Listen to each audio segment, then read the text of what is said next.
Bo Nix is the best quarterback this year out of the crop. I think Caleb will be better because of what he's dealing with, but I think Bo Nix is going to shut a lot of people up really fast. I mean, it's already inevitable. He's a starter for week one.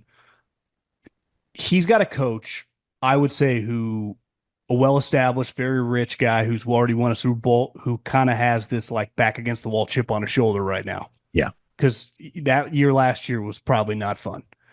And is anything, I would say nothing has a chance to age better faster than booting Russell out for $80 million and selecting this guy. And let's face it, leading up to the draft before he inevitably picked him, everyone was going, oh, Sean Payton wants Bo Nix. That's terrible. That's awful. You can't draft this guy that high. This is crazy. This is stupid.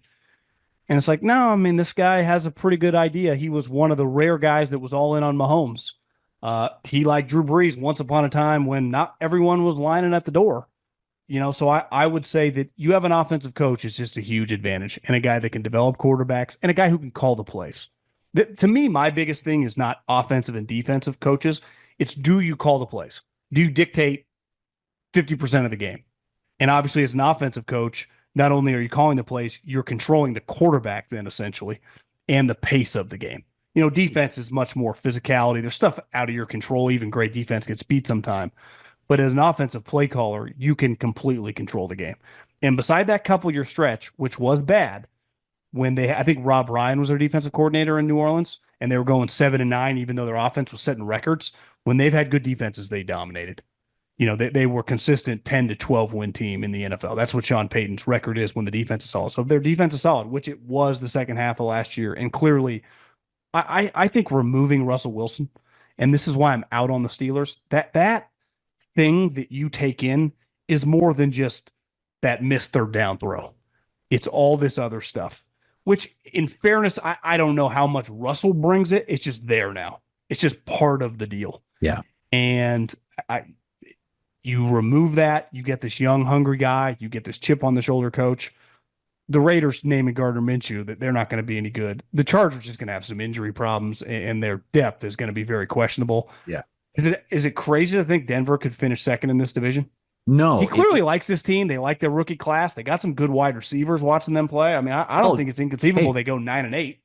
Bo Nix played with Troy Franklin. Troy averaged 105 yards per game, 14 touchdowns. Shit, they played together in college. Like, think about this. He's 24. Drake May's 21. Offensive coach. I think between Mims, Cortland Sutton, and Troy Franklin, they have a good tight end, two capable backs. I'm like, that's at least average to slightly above average. I mean, look at Dallas Cowboys. They're completely dependent on CeeDee Lamb staying healthy or they're screwed. Yeah. So to me, I look at Denver and I'm like, every single year, it was Houston last year, there's a pop team. And I'm watching Bo Nix, and I've had a couple of texts with Sean Payton. It's not lost on me that a former NFL quarterback that I was talking to in the building at Fox several months ago said, just remember, Drake, Caleb, and Jaden have defensive coaches. He goes, I don't care how talented they are. And this guy came into the league years ago and had a defensive coach. He said, it matters. Like, you're nervous.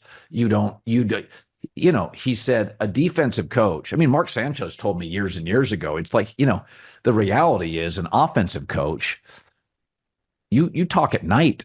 You text, your text. Defensive coaches think differently. Their buddies are defensive coaches. Their favorite players, or Belichick's favorite player is Lawrence Taylor. It's not Tom Brady.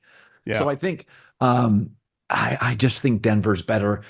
PFF has their personnel near the bottom of the league, and I'm like, why'd Peyton Manning love Adam Gase? Because he could text him at 1:00 in the morning, and he'd text him right back, and they'd be talking football. These offensive guys, I saw with Andy Reid, sleeps like 3 hours a night.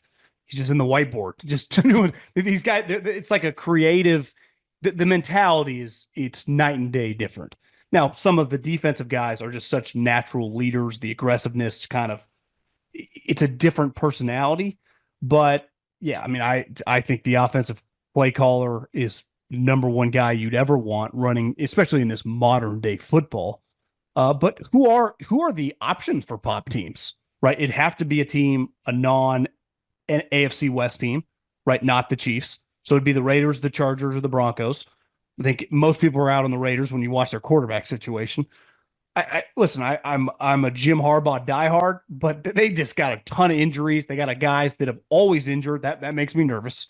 Their quarterback just got out of a boot.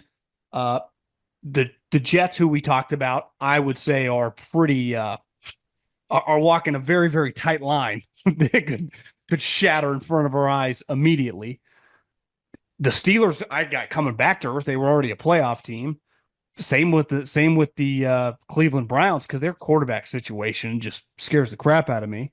I think it's wide open for a team like the Broncos to kind of sneak up on people for sure. But this one's for Pat.